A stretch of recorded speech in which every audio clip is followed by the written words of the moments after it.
Hey, Hi, how are you?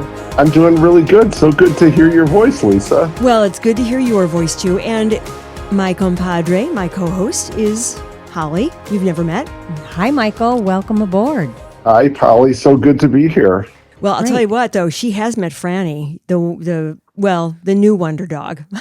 She is adorable. I'm so glad you met her. What do you think of her? Oh, a darling. She was our pod dog when we would do our podcasts, and she was great. I could see how much you would adore that little dog, big dog, big dog. Exactly. She's sweet. Anyway, so welcome to Ladies Who Question, Michael Cohen. Cohen, right? I am so honored to be here. Thank you for having me. I never have actually said your last name out loud because I just knew you as Michael. You probably just know me as Franny's dog dad. Actually, Yep. that's the truth. That's true. Yeah, I forget his name, but his dog daughter's name is Franny. That's pretty much how I would introduce you. Anyway, welcome to Ladies Who Question, and welcome everybody to another edition of Let's Talk Local. Lisa, Holly, and Michael Cohen, we're all here. Michael, we are excited to have you here because, let me just frame this out. Okay. The timing is very good because let's think about what's coming up. Oh, yeah. Holidays. Mm-hmm. And there's a lot of tension sometimes surrounding the holidays, right? Yep. Family stress. Yeah. And then after the holidays are over in January, what happens, Michael?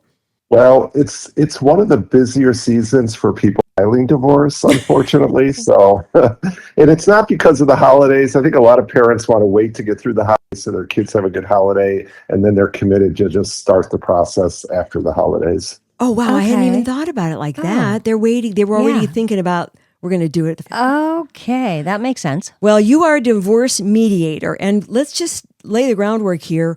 What is divorce mediation? Yeah, a lot of people don't even know what it is. It's, most people think you hire a lawyer, your spouse hires a lawyer, and you go to war.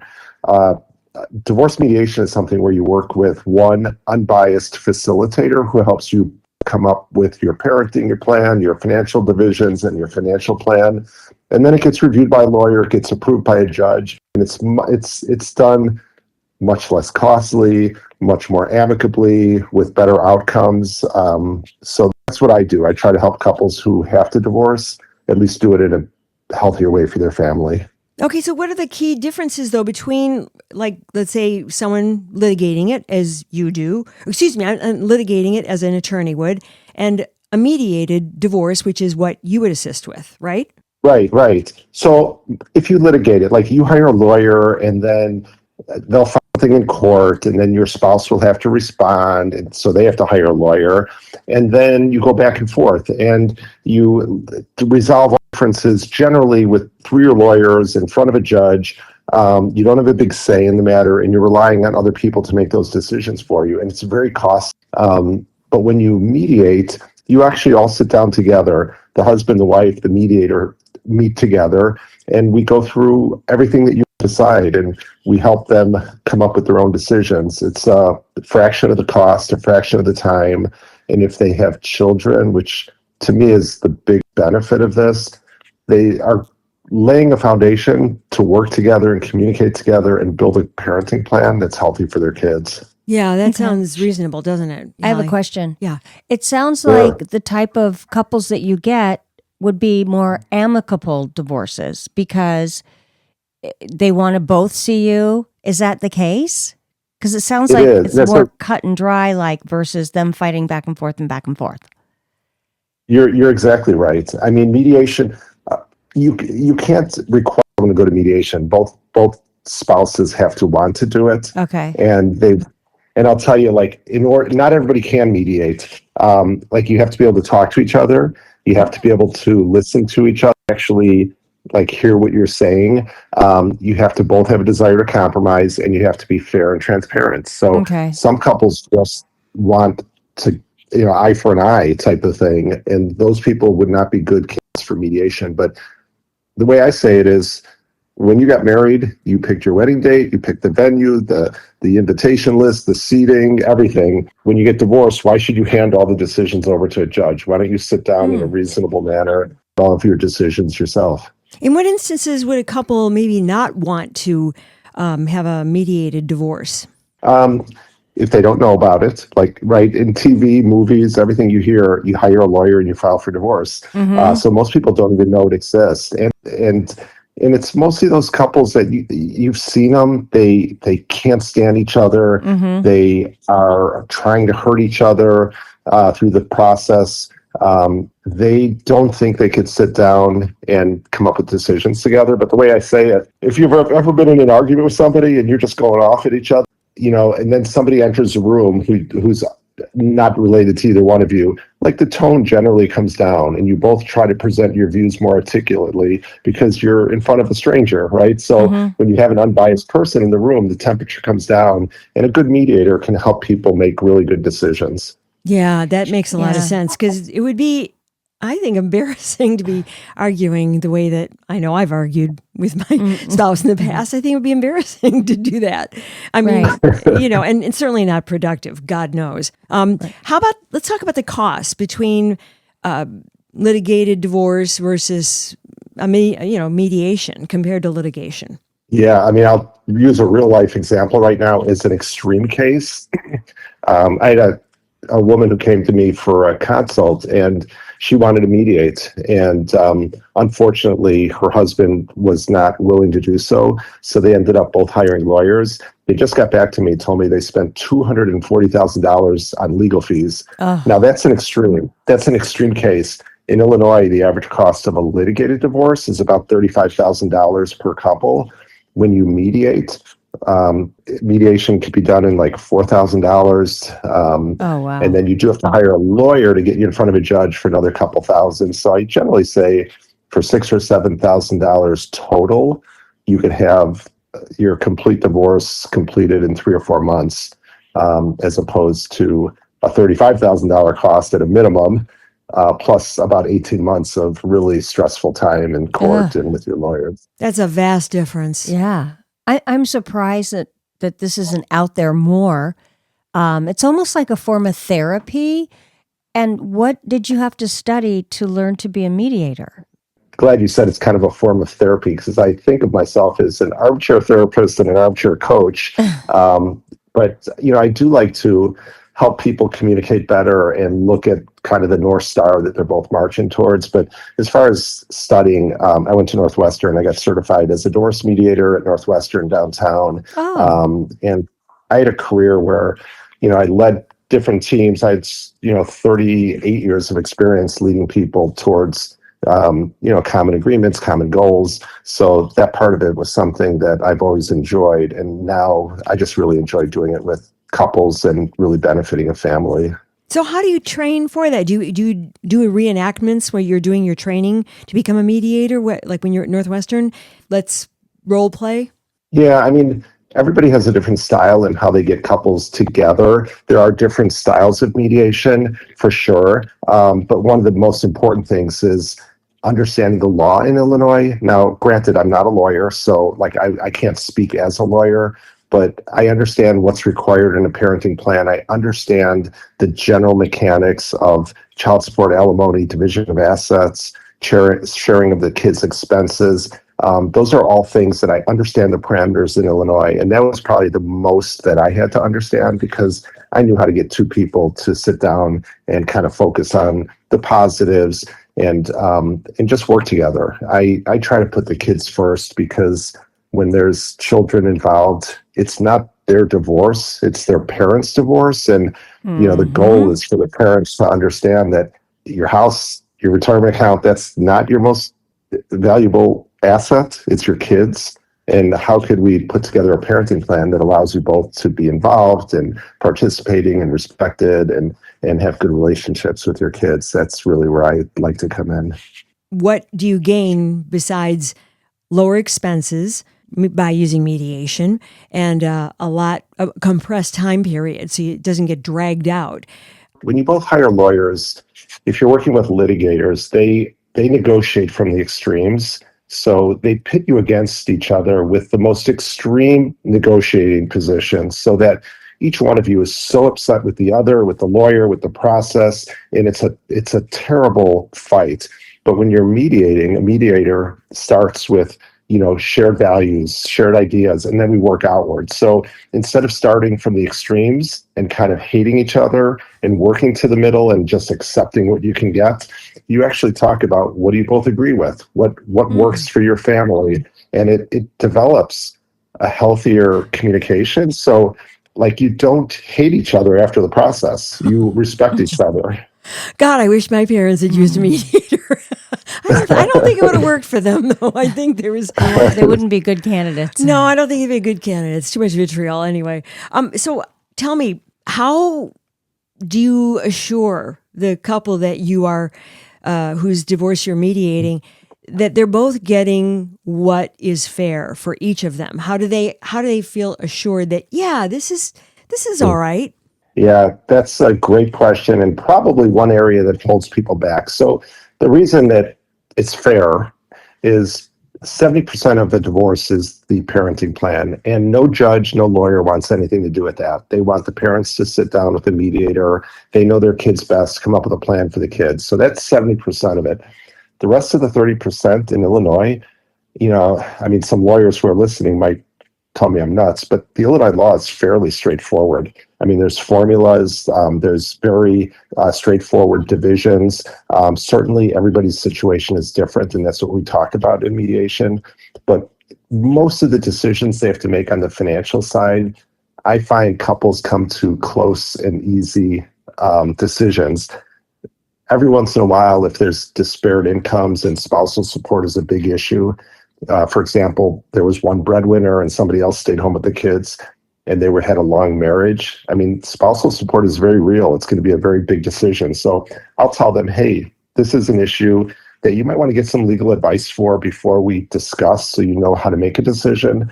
And I've got a lot of lawyers that I network with who are either low cost or free that will give them guidance. So they have the legal input before they make those decisions. And those lawyers could help them understand, based on your situation, a judge would likely rule somewhere in this area. Then they could come to the table educated and make good decisions. That's a great idea, Right. referring them first to get that sort of hammered out a little bit. Wow. Yeah, spousal support is huge. For some people, it's very meaningful. Go ahead. I'm sorry. Oh, that's okay. I was just going to ask that you network with lawyers. Do a lot of lawyers refer you? Is that how did you get your business off the ground? Lawyer referral? Not so much. I mean, I refer my clients more to lawyers. I work more closely with marriage counselors, and there's a field called discernment counselors. These are people that couples go to try to fix their marriage. And once they've gone through that process, if it doesn't work, then they're much more amicable and they understand they've done everything they could. So those are the kind of people that would refer to me. Okay. But I've also networked quite a bit, and I work with a lot of really good professionals, and they know the work that I do and how I really help couples to have a good outcome. So a lot of times I'll get calls from people to say, hey, I have someone I'm working with, and I'd really like to see if you could help them. In a lot of cases, I get referrals from clients, which are really the most meaningful. I'm just working with a client right now, from the north suburbs, and a client of mine referred them, and I'm like, okay, that's fantastic. I really appreciate that. That makes so much sense. Now, when a couple comes to you, what is the first thing that you do? Let's just talk about like the first appointment. How would they prepare themselves to make the most out of their consultation with you, the first appointment?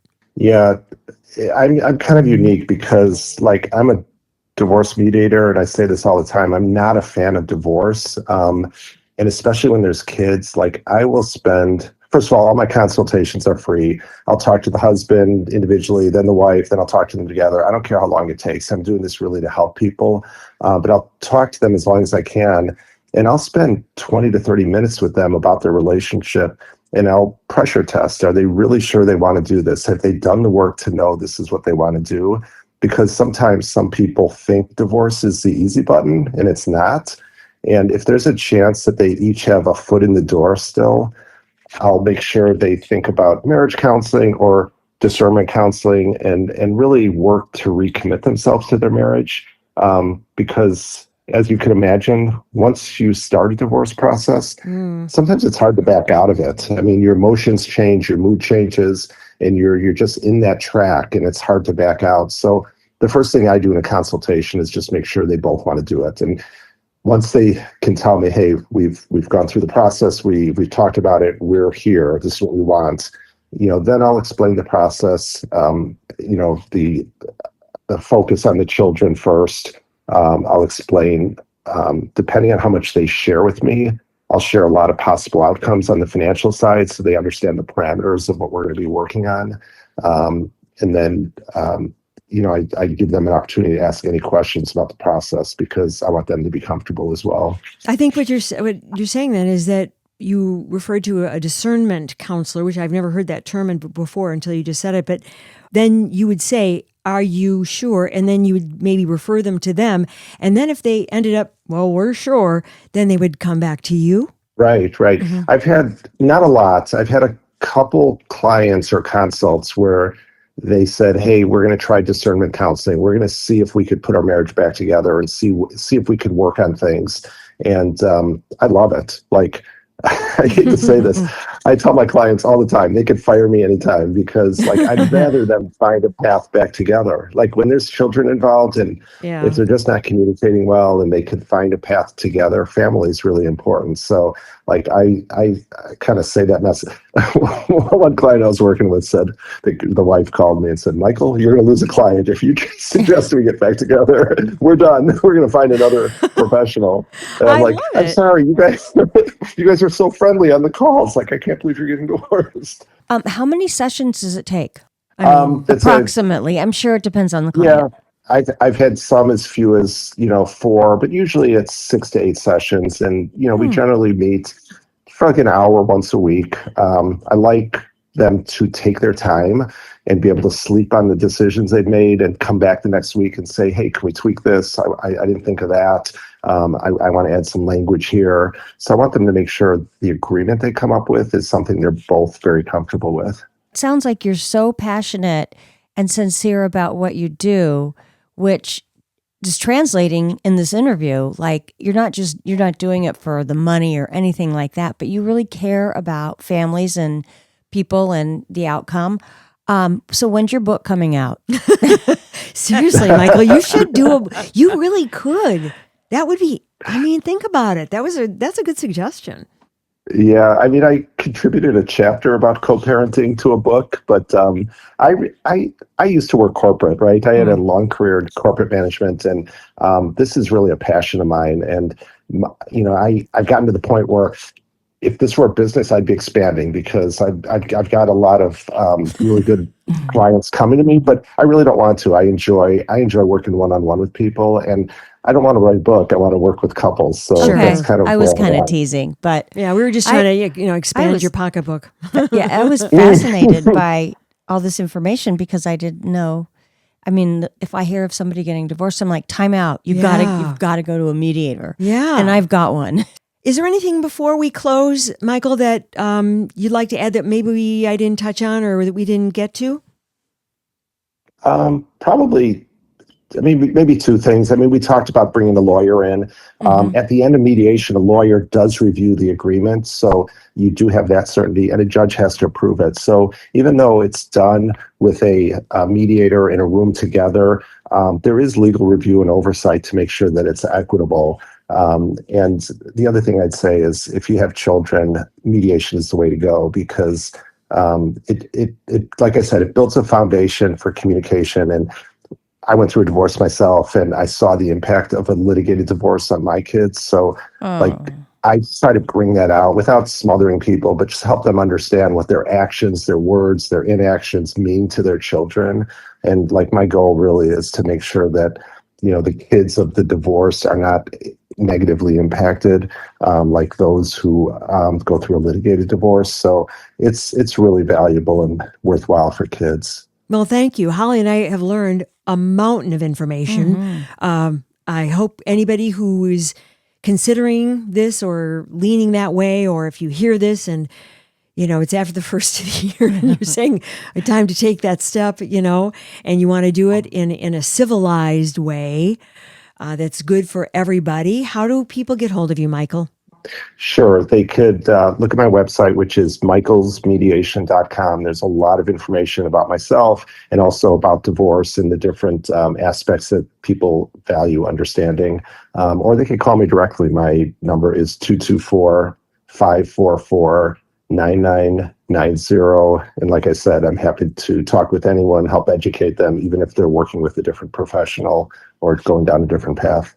Very Thank enlightening. you so much for giving us your time and edifying us on what to me is an unknown, area. I really didn't know anything about it other than I knew that you were.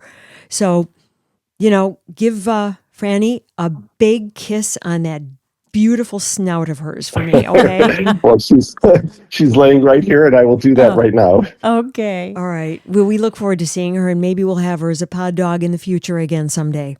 Sounds good. I'm sure she'd love it. Thank you very much, Michael. All right. Yeah, absolutely. Thanks so much.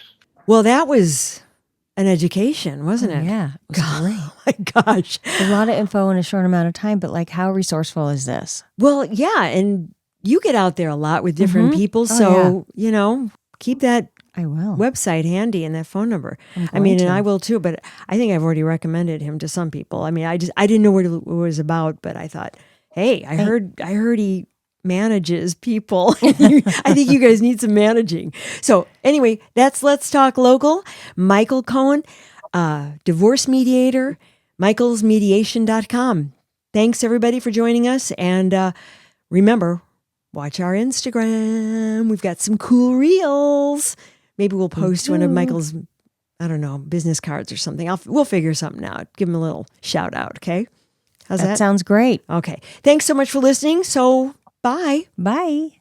Thanks, Harvey. Ladies Who Question is executive produced and edited by me, LaseDominique, and also executive produced by Holly Caulfield. Holly also does most of our research, and Claire Caulfield is in charge of technical assistance and social media. Music, My Lionheart. Sketch music by Florian Manx and Matthew Anderson. Thanks for listening. Please subscribe, follow, rate, and review Ladies Who Question on Apple Podcasts or wherever you get your podcasts. Send your thoughts to ladieswhoquestion@gmail.com. Follow us on Facebook, YouTube, Instagram, Threads, and our website, ladieswhoquestion.com. All content discussed on Ladies Who Question are the opinions of Lisa Dominique and Holly Caulfield and should not be construed as advice of any kind. By listening to this podcast, you agree not to use this podcast as advice of any personal or medical issue for yourself or others. This disclaimer also applies to guests or contributors to the podcast.